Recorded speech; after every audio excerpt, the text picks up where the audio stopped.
ক্ষুধার্ত ব্যক্তি খাদ্য গ্রহণ করে জবরদস্তিতে নয়, কারো প্রেরণায় নয়। ক্ষুধার্ত ব্যক্তি খাদ্য গ্রহণ করে স্বাভাবিকভাবেই, কাউকে উপদেশ আদেশ দিতে হয় না। ঔষধটা প্রয়োজন রোগ নিরাময়ের জন্য, এটি আমরা অনুভব করি। তদুপরি আচার্যপাদ বলছেন, শুধু জঠরের ক্ষুধা নয়, সেই সনাতন চিন্ময় চিত অংশ আত্মারও একটি ক্ষুধা আছে, সে খাদ্য তুমি দাও কি? সেই আত্মার ক্ষুধার খাদ্য সেটি কি তুমি আত্মাকে দাও? রোগ নিরাময়ের জন্য ঔষধাদি ব্যবস্থা, তেমন তোমার এই মনুষ্য জীবনে শুধু বাহ্যিক নয়, দেহের রোগ নয়, তোমার মনেরও কিছু ব্যাধি আছে, মনেরও কিছু রোগ আছে। আর ঔষধ কি? প্রতিটি জীবের ঐকান্তিক অভিলষিত তার ইচ্ছা সে যেন সুখী হয়। দুঃখ ভোগ কেউ করতে চায় না। জীবের স্বাভাবিক অভিলাষ সে সুখী হতে চায়। আত্মার খাদ্য, পরমাত্মার খাদ্য, সচ্চিদানন্দ পূর্ণ রসব্রহ্মের খাদ্য ভগবত কথা, ভগবত গুণ রূপ লীলা। এখানে এই জন্য আমরা আত্মার প্রশস্তির জন্য, আত্মকল্যাণের জন্য, আত্মার প্রসন্নতার জন্য হরিকথা শ্রবণে ব্রতী হয়েছি। এটা আত্মার খাদ্য। বাইরে রোগের কারণে ঔষধের প্রয়োজন, তেমনি আমাদের একটি রোগ আছে, সেই রোগের নাম ভবরোগ। কি বলা হলো? ভবরোগ কাকে বলে? পুনঃ পুনঃ মাতৃ জঠরে জন্মগ্রহণ করা, পুনঃ পুনঃ জন্ম মৃত্যু জরাব্যাধি আবর্তনশীল সংসারে পরিভ্রমণ করা, এটাই ভবরোগ। পুনর্জন্ম দুঃখাত। ভাগবত বলেন পুনর্জন্মই দুঃখের কারণ। পুনর্জন্ম না হলে কর্মফল, মৃত্যু, জরাব্যাধি আমাকে গ্রহণ করতে হতো না। এই জন্য পুনঃ পুনঃ জন্ম মৃত্যু, পুনঃ পুনঃ এই চক্রে আবর্তন হওয়াই হলো ভবরোগ। আর এই ভবরোগের একমাত্র মহা ঔষধি ভগবত ভক্তি, ভগবানের দিব্য নাম রূপ লীলা কথা শ্রবণ। এই ভবমহা রোগের একমাত্র ঔষধি মানুষের অভিলষিত ইচ্ছা সুখ প্রাপ্ত হওয়া, সুখী হওয়া।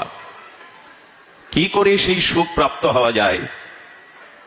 তবে সুখ বললে ভুল হলো, এই জগৎ সুখময় নয়, দুঃখময়ও বটে। দিবারাত্রি, সুখ ও দুঃখ, শীত ও বসন্ত, এই জগতের দ্বৈত নিয়ম। এজন্য এখানে সুখ থাকলে দুঃখটাকেও নিতে হবে, সম্মান থাকলে অসম্মানও নিতে হবে। এখানে শীত শুধু নিলে হবে না, বসন্তও নিতে হবে। এই দ্বৈত বৃত্তি দিয়েই এই প্রপঞ্চময় জগৎ। এই জন্য জীব সুখ চায়, তবে অখণ্ড সুখ। যে সুখ প্রাপ্ত হলে দুঃখ পুনরায় তার জীবনে আর আগমন করবে না। অখণ্ড আনন্দ, অখণ্ড সুখ জীবের কাঙ্ক্ষিত চাওয়া, অভিলাষ। কি করে পাবো? খণ্ডিত সুখ নয়, স্বল্প সুখ নয়, অখণ্ড সুখ আমরা কি করে পাবো? চিরন্তন সুখ কি করে পাবো? ব্রহ্মাদি, নারদাদি, সনকাদি ভাগবত পরমহংস আচার্যগণ এ বিষয় তাদের মননে, তাদের অনুধ্যানে, তারা তাদের অপরোক্ষ অনুভূতি গ্রন্থের দ্বারা আচার্যগণ জানিয়েছেন সবকর মত খল নায়ক এহা, করিও রামপদ পঙ্কজ নেহা। শ্রুতি পুরাণ সব গ্রন্থ কহাহি, রঘুপতি ভগতে বিনা কবু সুখ নহে। এটা রামচরিত মানসে গোস্বামী তুলসীদাস, এই আচার্য তার বিখ্যাত ভুবন বিদিত অসামান্য অনবদ্য গ্রন্থ রামচরিত মানসে বলছেন, ব্রহ্মাদি, শিবাদি, সুখদেবাদি, ব্যাসদেবাদি আদি মহাজনগণ, আচার্যগণ বলেছেন, শ্রী ভগবত চরণে বিশুদ্ধ ভক্তি ব্যতীত, শ্রী ভগবানের চরণে পূর্ণ শুদ্ধ নিষ্কাম প্রীতি ব্যতীত এই পৃথিবীতে অখণ্ড আনন্দ, অখণ্ড সুখ সে পেতেই পারে না।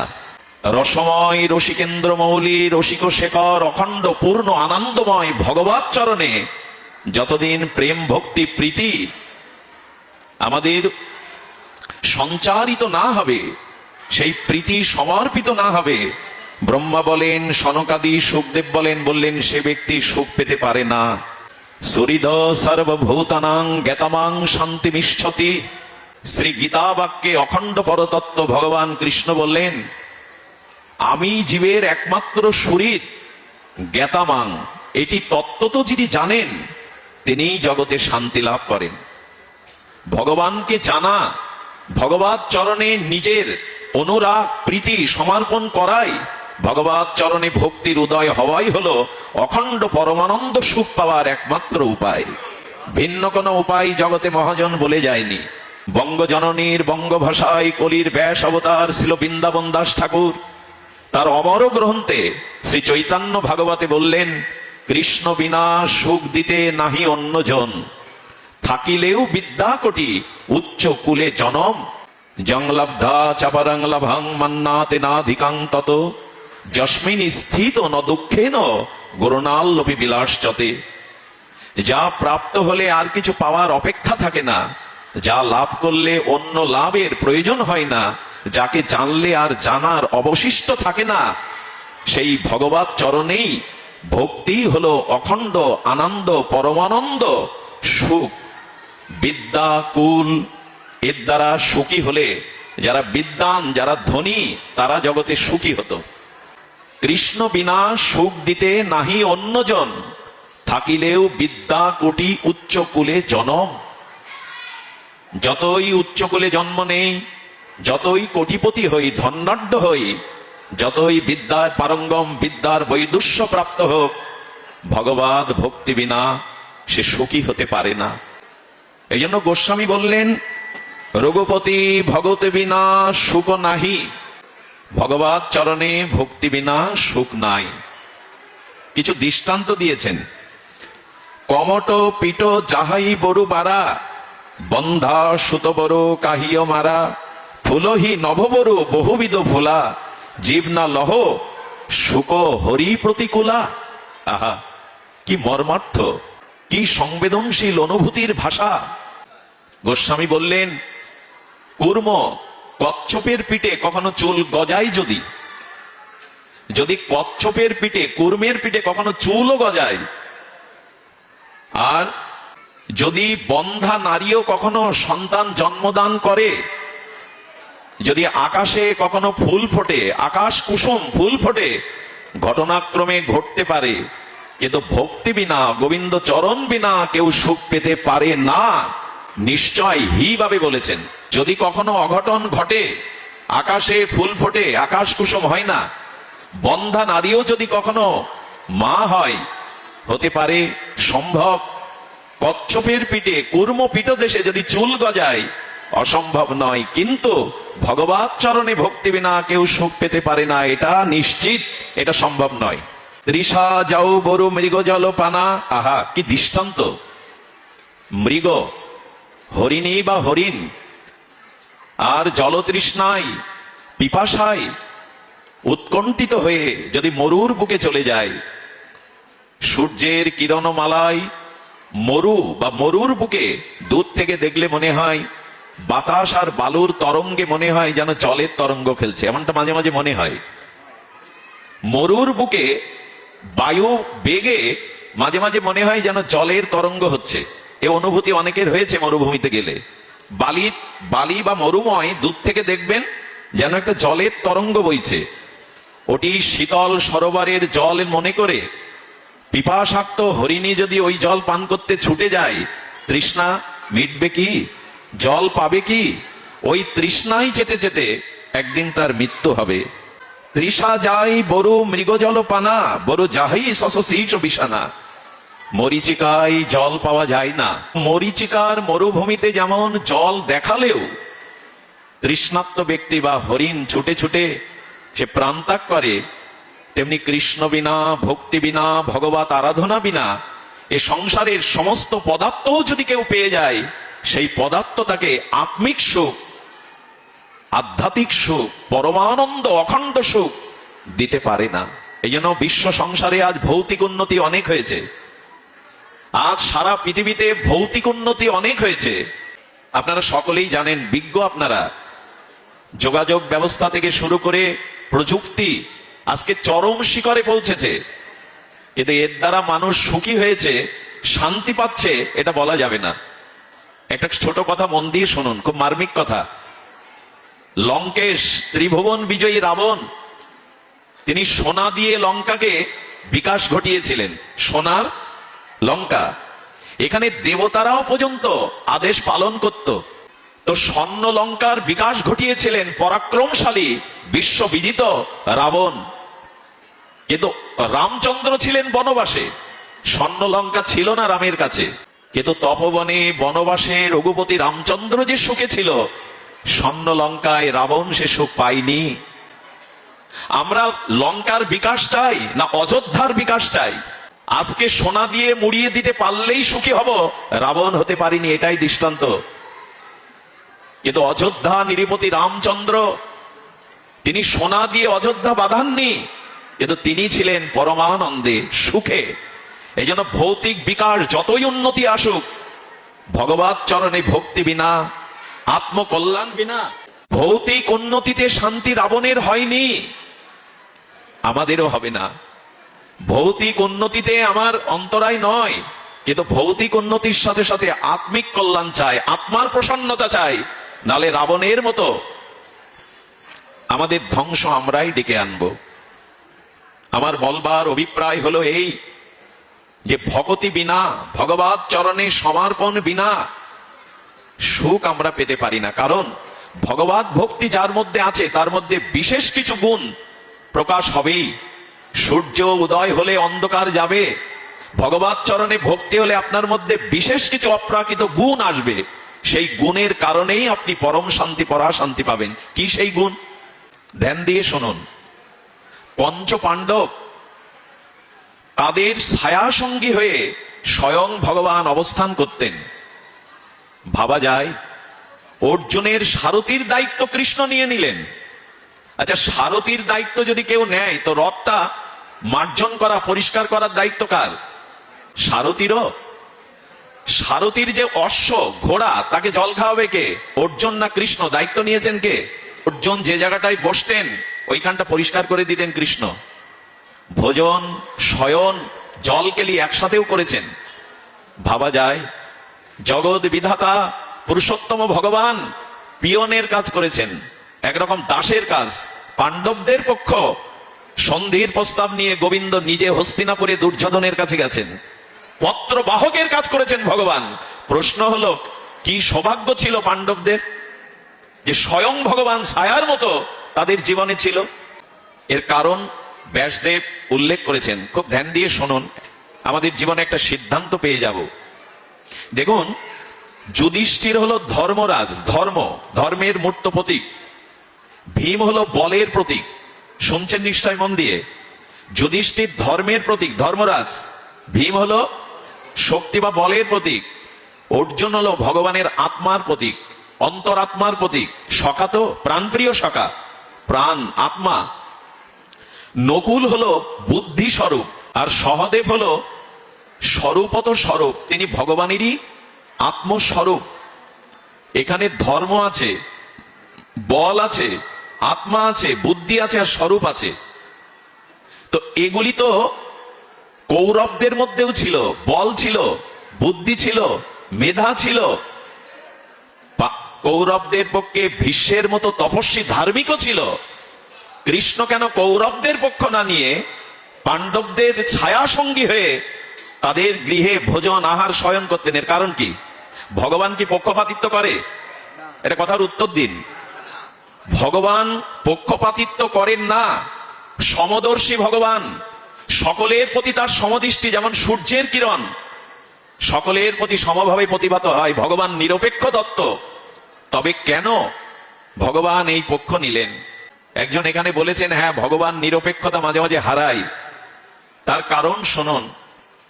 ভগবান নিরপেক্ষ তত্ত্ব যথার্থ সত্য, কিন্তু ভগবানের দয়া, ভগবানের করুণা, ভগবানের জীবের প্রতি তার কারুণ্য সমান হলেও কিছু কিছু ঘটনা জীবনে ঘটে যায়। আচ্ছা, আমার হাতে গ্যাংগ্রিন হয়ে যদি বা ক্যান্সারে রূপান্তরিত হয়, তো আপনি ডাক্তারের কাছে গিয়ে টাকা দিয়ে অনুরোধ করে হাতটা কেটে কেন বাদ দেন? হাতের সাথে কি আপনার শত্রুতা আছে? হাতটা কি আপনি অনিরপেক্ষভাবে বিবেচনা করেন যে হাত আমার না, এর প্রতি দরদ নেই? হাত কিন্তু আপনার নিরপেক্ষ, হাতকে আপনি ভালোবাসেন, কিন্তু হাতটা ডাক্তারের কাছে টাকা দিয়ে অনুরোধ করে অপারেশন করে কেটে বাদ দেন কেন? বলে এইটুকু যদি আমি নিরপেক্ষতা রাখতে গিয়ে, ভালোবাসতে গিয়ে ওই ক্ষত ওই ক্যান্সারটাকে বহন করি, আমার পুরো শরীরটাই ধ্বংস হয়ে যাবে। ডাক্তারও বুকে ছুরি চালায়, তাতে অপারেশন করে আমাদের হার্ট অপারেশন করে নিরাময় করে, আর সন্ত্রাসীরাও বুকে ছুরি চালায়, দুটোই ছুরি। পার্থক্য আছে কিনা? ভগবান জগৎ কল্যাণের জন্য, আর যাকে তিনি হত্যাও করেন ধর্ম সংস্থাপনের জন্য, তারও কল্যাণ চিন্তা করেই করেন। ভগবানের হাতে যারা বধ হয়েছে, নিধন হয়েছে, সবাই সাযুজ্য মুক্তি পেয়ে গেছে। এই জন্য জীব গোস্বামী ভগবানের একটা অপরূপ নাম দিয়েছেন, হতার গতি দায়ক। গোবিন্দের হাতে, ভগবানের হাতে যারা বধ হন, তারাও সাযুজ্য মুক্তি পেয়ে যান ভগবত চরণে। হতার গতি দায়ক। ভগবান নিরপেক্ষ, কিন্তু আমাদের কল্যাণের জন্য, আমাদের হিতের জন্য মাঝে মাঝে তিনি যে ভূমিকা রাখেন। এখন প্রশ্ন হলো, পাণ্ডবদের পক্ষে ভগবান এভাবে ওতপ্রোত ভাবে সর্বস্ব দিয়ে কৃপা করুণা ভালোবাসা প্রীতি কেন ছিলেন? এর কারণ পাণ্ডবরা না। খুব মার্মিক কথা, এর কারণ দ্রৌপদী। পাণ্ডবদের পক্ষে ভগবানের এত প্রীতি এত করুণা শুধুমাত্র দ্রৌপদীর জন্য। কেন জানেন? দ্রৌপদী হলো দয়া। দ্রৌপদী কিসের প্রতীক? দয়ার প্রতীক। কেন বলছি জানেন? অশ্বত্থামা দ্রৌপদীর 5 পুত্রকে মস্তক ছেদন করে পাণ্ডবদের বধ করার ছলে ঘুমিয়ে থাকা দ্রৌপদীর 5 পুত্রকে মস্তক কেটে দুর্যোধনকে উপহার দিয়েছিলেন। অর্জুন প্রতিজ্ঞাবদ্ধ অশ্বত্থামার মস্তক ছেদন করবেন, আততায়ীকে হত্যা করবেন। দ্রৌপদী হাত জোড় করে বলছেন, সন্তান হারা বেদনা আমি উপলব্ধ করে সেই বিরহ অশ্রু আমার বুক ভেসে যাচ্ছে। আমি চাই না আমার মতো কোনো মায়ের কোল খালি হোক, সেই মায়ের চোখেও জল আসুক। তোমার 5 পুত্র যে হত্যা করেছে প্রতিশোধ নেবে না পাঞ্চালী? কৃষ্ণ বলছেন আততায়ীকে বধ করা অধর্ম নয়। বলেন শাস্ত্রের বিচার শাস্ত্রে থাকুক। আমার হৃদয় বলছে গুরু দ্রোণাচার্যের পুত্র উনি, গুরুপুত্র ব্রাহ্মণ। দ্বিতীয়ত আমার কোল খালি হয়ে সন্তান হারানোর বিরহ বেদনার অশ্রু আর কোনো মায়ের কোল খালি হোক আমি চাই না। কৃষ্ণের চোখে জল এসে গেল। দ্রৌপদী, এত দয়া তোমার, এত করুণা তোমার। এই দয়ার কারণে কৃষ্ণ পঞ্চ পাণ্ডবদের প্রতি তার এত স্নেহ, এত করুণা, এত ভালোবাসা। জয় শ্রী রাধে। এখন লক্ষ্য করবেন, শ্রীকৃষ্ণের অঙ্গুলি কেটে গেছে। ধ্যান দিয়ে শুনুন। পটরানী, মহারানী, রুক্মিণী, সত্যভামা, জাম্ববতী দাসীদের বলছে কাপড়ের টুকরো আনো। যাদবের অঙ্গুলি কেটে গেছে। দ্রৌপদী সামনে দাঁড়িয়েছিল, রেশমির কাপড়টা ছিঁড়ে ফেললেন, সঙ্গে সঙ্গে কৃষ্ণের হাতে ব্যান্ডেজ করে দিলেন। কৃষ্ণ বলছেন দ্রৌপদী, রানী যারা তারা কাপড় খুঁজতে দাসীদের আদেশ দিল, তুমি নতুন কাপড় ছিঁড়ে ফেললে। হে ঘনশ্যাম, আমার দেহের চামড়া খুলে যদি তোমার চরণের পাদুকা করে দিতে পারতাম তবু আমার শান্তি হতো না। কৃষ্ণ বলল, যদি কখনো বস্ত্রের প্রয়োজন হতে হয় আমি তোমার জন্য বস্ত্র রূপ ধারণ করব। আমি তোমার জন্য বস্ত্র রূপ ধারণ করব। এক ঋষি স্তব করছেন গঙ্গায়, তো নদীর প্রবল স্রোতে ঋষির বসনের কাপড় স্রোতে ভেসে গেছে। দ্রৌপদী জল আনতে গিয়েছিল, দেখছেন ঋষি লজ্জিত হয়ে জল থেকে উঠতে পারছেন না, নিজের অর্ধেক কাপড় ছেড়ে ভাসিয়ে দিল। একটা কথা আজকে হৃদয়ে নিয়ে যান, যুধিষ্ঠির ধর্মরাজ, আপনার জীবনে ধর্ম আছে কিন্তু দ্রৌপদী রূপ দয়া যদি না থাকে আপনি ধার্মিক নন। দয়া বর্জিত ধার্মিক, ধার্মিক নয়। ধর্মের বিশেষ গুণ হলো তার মধ্যে দয়া থাকতে হবে। আচ্ছা, অর্জুন নয়, ভীম হলো বল। আপনার জীবনে না থাকে আপনি ধার্মিক নন, আপনি ভগবানের কৃপাপাত্র নন। আপনার বুদ্ধি থাকতে পারে, সেই বুদ্ধিতে যদি দয়া না থাকে, করুণা না থাকে, ওই বুদ্ধি আপনার ধ্বংস বুদ্ধি, আত্মকেন্দ্রিক বুদ্ধি এনে দেবে। যেটা কৌরবদের হলো, ওদের বল ছিল না, ওদের পক্ষে ভীষ্ম ছিল না, সবই ছিল। কিন্তু পাণ্ডবদের দয়ারূপী দ্রৌপদী ছিল, কৌরবদের দ্রৌপদী ছিল না। এই জন্য কৌরবদের পতন হলো, ওদের দয়া ছিল না। আজ আমরা দয়া শূন্য, জীবের প্রতি করুণা শূন্য। আমরা আজ আত্মকেন্দ্রিক। আমি বাঁচলে, আমি সুখী হলেই হলো। অপরের সুখ, অপরের করুণা, অপরের শান্তি যার জীবন দ্বারা আসে না, তিনি কখনো ধার্মিক হতে পারেন না। তিনি বলবান হতে পারেন, বুদ্ধিমান হতে পারেন, ভগবানের স্বরূপ হতে পারেন। দয়া ব্যতীত করুণা ভাববার জন্য নয়, আত্মকেন্দ্রিকতারই জন্ম নয়। এই মনুষ্য জন্মটা নিজে সামর্থ্যবান, নিজে হৃদয়বান হয়ে অপরের প্রতি দয়াভাব থাকতে হবে। এই জন্য দ্রৌপদীর কারণে এই পঞ্চপাণ্ডবদের প্রতি ভগবানের এত করুণা। আমি সময় নেব না। তো যেটা শুরু করেছিলাম আমরা, আচ্ছা, জল মন্থন করে কখনো মাখন পাবেন? বালি মাড়াই করে তেল পাওয়া যাবে? কথাগুলো আমার না, গোস্বামীবাদের। বলে বালি মাড়াই করলে যেমন তার থেকে তেল পাবে না, তিল বা সরিষা মাড়াই করতে হবে। দুধ মন্থন করে, ঘোল মন্থন করে মাখন পাওয়া যাবে। জল সারা জীবন মন্থন করলে মাখন, তেমনি বিন হরি ভজন মানুষের জীবনেও শান্তি আসতে পারে না। ভগবত ভজন ব্যতীত কারো জীবনে শান্তি আসতে পারে। কি অদ্ভুত মহিমা ব্যক্ত করেছেন। ভগবান চাইলে ব্রহ্মাকে মশাই তৈরি করতে পারেন, মশা। ভগবান সর্বশক্তিমান চাইলে ব্রহ্মাকে মশা তৈরি করে দিতে পারেন বিন্দু আকারে। ভগবান চাইলে পথের ফকিরকে সম্রাট করে দিতে পারেন। এই জন্য ভগবানেরই এই করুণা, এই কৃপা, এই শক্তি আছে। আমার নিবেদন, আসুন ভগবত চরণে আমরা সমর্পিত হই। তবে এটা মুখে বললে, এভাবে পাঠ শুনলেও হবে না। ভগবত চরণে শরণাগতির উপায় হলো প্রথমে চিত্ত নির্মল করা। আর এই নির্মল চিত্ত দিয়ে সাধু সঙ্গের দ্বারা ভগবানের নাম রূপ লীলা কথা নিত্য নিরন্তর শ্রবণ করতে করতেই ভগবত চরণে রতি মতি আসক্তি প্রীতি এগুলো উপচয় হবে। আমি বারবার একটা দৃষ্টান্ত দেই, যে কাপড়টা ময়লা ওখানে ডিটারজেন্ট আর সাবান দিয়ে ঘষুন, কিন্তু জল প্রয়োগ করবেন না, ময়লা যাবে কি? পরিষ্কার হবে কি? সাবান বা ডিটারজেন্টে বস্ত্রের ময়লা পরিষ্কার হয়, কিন্তু জলের ব্যবহার চাই। জল না দিলে হবে কি? তেমন যার জীবনে এই জলরূপ সাধু সঙ্গ নেই, যার জীবনে সাবান রূপ হরিকথা হরি নাম নেই, তার ভগবত চরণে রতি হতে পারে না। এই জন্য সাধু সঙ্গে হরিকথা এই জীবনের একমাত্র পাওয়া। বিরহিণী গোপীগণ শ্রীধাম বৃন্দাবনে বিরহ কাতর হয়ে মাথুর বিরহে তারা গোবিন্দকে অন্বেষণ করছেন। একটু ধ্যান দিয়ে সামান্য সময় এই কথায় মনোনিবেশ করুন। রাধারানী স্থূল কমল পদ্ম দেখে গোবিন্দের বদন মনে করে মাঝে মাঝে জড়িয়ে ধরেন। বৃন্দাবন বনময় আনন্দময় বৃন্দাবনে তমালো কালো বৃক্ষেতে সোনালী লতা জড়িয়ে আছে। ওই কালো বৃক্ষের সোনালী লতাকে গোবিন্দ মনে করে রাধারানী মাঝে মাঝে জড়িয়ে ধরেন। নীল যমুনার জলে কতবার রাধারানী ঝাঁপ। রাধারানী নিজের মুখ না দেখে গোবিন্দের মুখ দেখে তার আর মরা হলো না। মরিব মরিব সখী নিশ্চয় মরিব, কানো হেতা গুণ নিধি কারে দিয়ে যাব। আমি মরবো, কিন্তু আমার কানাইকে, আমার প্রীতমকে আমি কার কাছে দিয়ে মরবো? তাই মরাও হলো না। রাধারানী মাঝে মাঝে ধোলাই ধূসরিত অঙ্গে দশম দশায় মূর্ছিত হয়ে পড়ে যান। রাধারানীর বিরহ দেখে সূর্য কিরণে পদ্ম আর প্রকাশ হয় না। ভ্রমর ফুলে বসতে ভুলে গেছে, মধু আস্বাদন করতে ভুলে গেছে গোপী রাধারানীর বিরহ দেখে। ভ্রমর আর গুঞ্জন করে না। সুখ এবং সারি এরা আর গীত সঙ্গীত রস আলাপ করে না, গান গাইতেই ভুলে গেছে। নিখিল বৃন্দাবনের রাধারানীর বিরহে যখন সকলেই কাতর, রাধারানী মাঝে মাঝে দশম দশায় বিরহ কাতরা হয়ে আর কোনো গাছের শাকে বায়স বা কাককে ডাক দেখলে হাত জোর করে মাঝে মাঝে বলতেন, হে বায়স, হে ভ্রাত, তুমি যাও, খোলটা কেউ খুলে দিলে সে বাজবার উপায় পায়।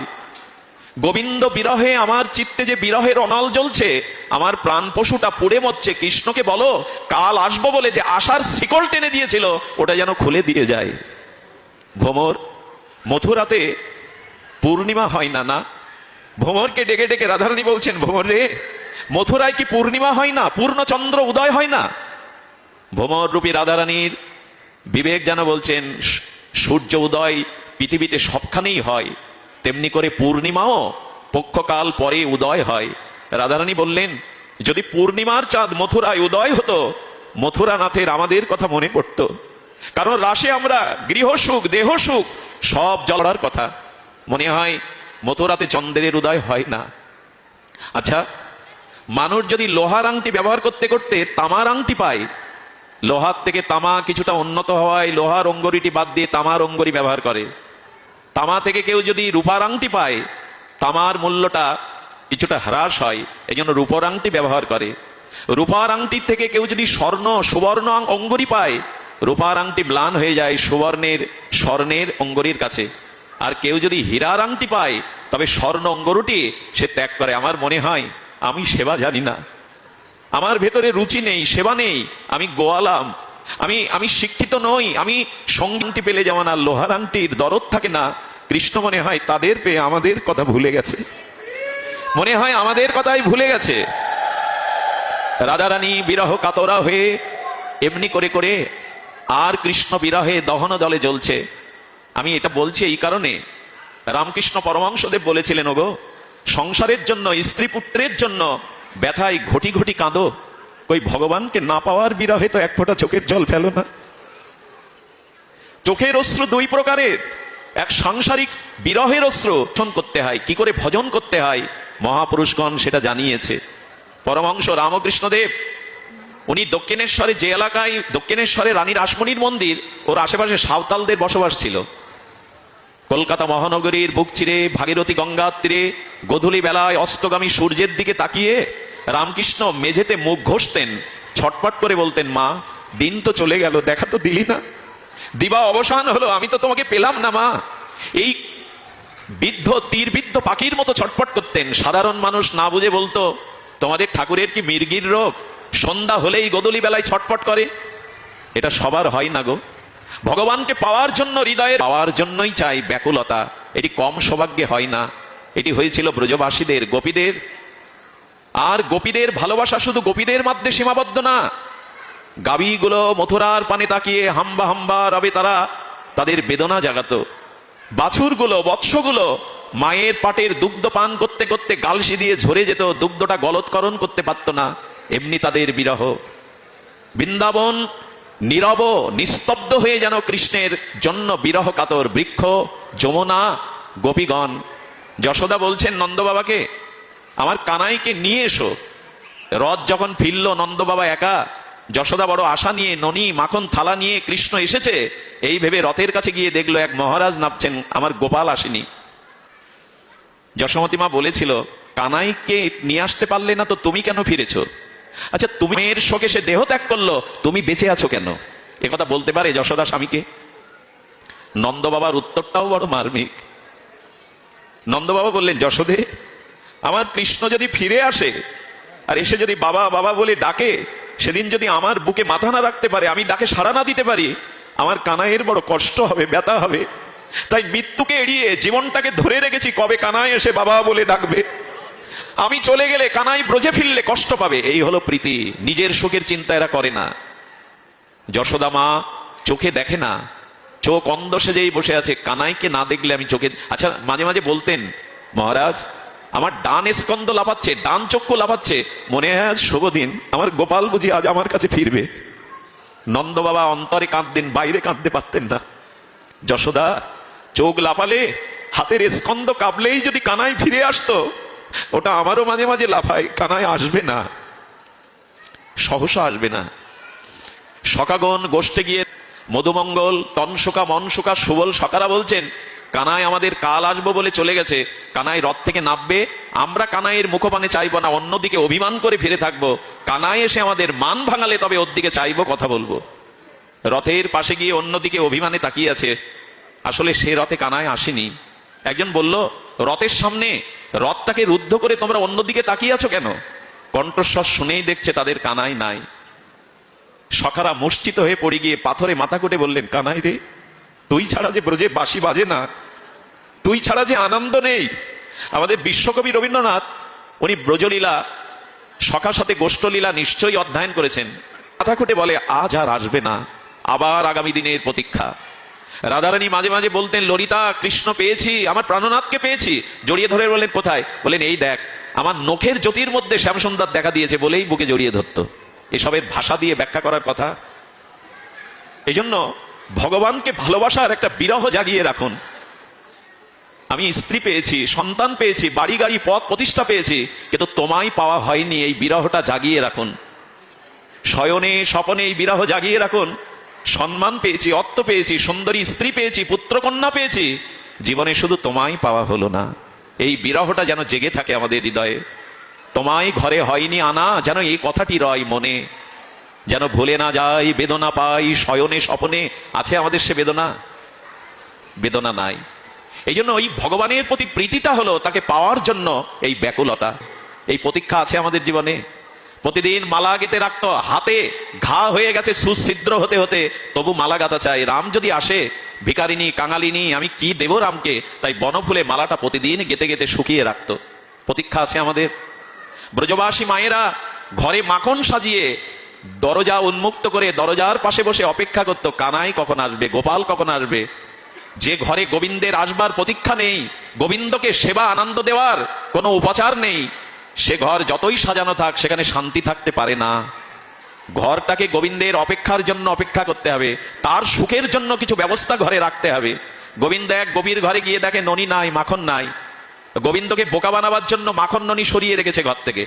কানাই যেতে যেতে অঙ্গুলি তর্জনী উঁচিয়ে বলছেন, কৃষ্ণ ভুল বলেনি। যে ঘরে আমার ভগবানকে আনন্দ দেওয়ার কোনো উপাচার নেই, গোবিন্দকে সুখ দেওয়ার কোনো বস্তু নাই, গোবিন্দ বললেন অশান্তির অনলে আমি সেই ঘর পোড়াবো, বাইরের আগুনে নয়। এই জন্য আসুন, জীবনে আমরা অখণ্ড শান্তি চাই। আচ্ছা এখানে বলুন তো, আমি আগেই বলেছি কত বিদ্গতজন, কত মহাজন এখানে বসে হরিকথা শুনছেন। এইখানে আমার মতো নদনামার নরকের কীট, ঘোর মূর্খ, এই ব্যাসপীঠের নিতান্তই অযোগ্য, ভজন নেই, সাধন নেই, বিষয়শক্ত জীব আমি। যদি কৃপা করে ভগবান দুটি ভাগবত কথা প্রবচনের দ্বারা আপনাদের কর্ণে গিয়ে এখন যে মানসিক শান্তিতে আপনারা আছেন, এটা বোধ করি অন্য সময় পাওয়া যায় না। আমাদের মস্তিষ্ক তুষ্টি আসে, পুষ্টি আছে, আনন্দ আসে, তেমনি আত্মাকে ভগবানের নাম রূপ লীলা কথা খাদ্য দিলে আত্মারও তুষ্টি হয়, পুষ্টি হয়, প্রসন্নতা আসে হৃদয়ে। এই জন্য হরি কথা, এই জন্য ভাগবত কথা। সবশেষে অনুরোধ করি, বাইরের যত আলো দেখছেন, এই আলো বাইরের আধার দূর করবার জন্য, আমাদের অন্তরের আধার দূর হতে পারে একমাত্র ভাগবত আলোকে। বাইরের এই যত আলোর রোশনায়, আলোর ঝর্ণায় দেখতে ভালো লাগে, কিন্তু হৃদয়ের অন্ধকার ওরা দূর করতে পারবে না। এই জন্য সাধু সঙ্গে ভাগবত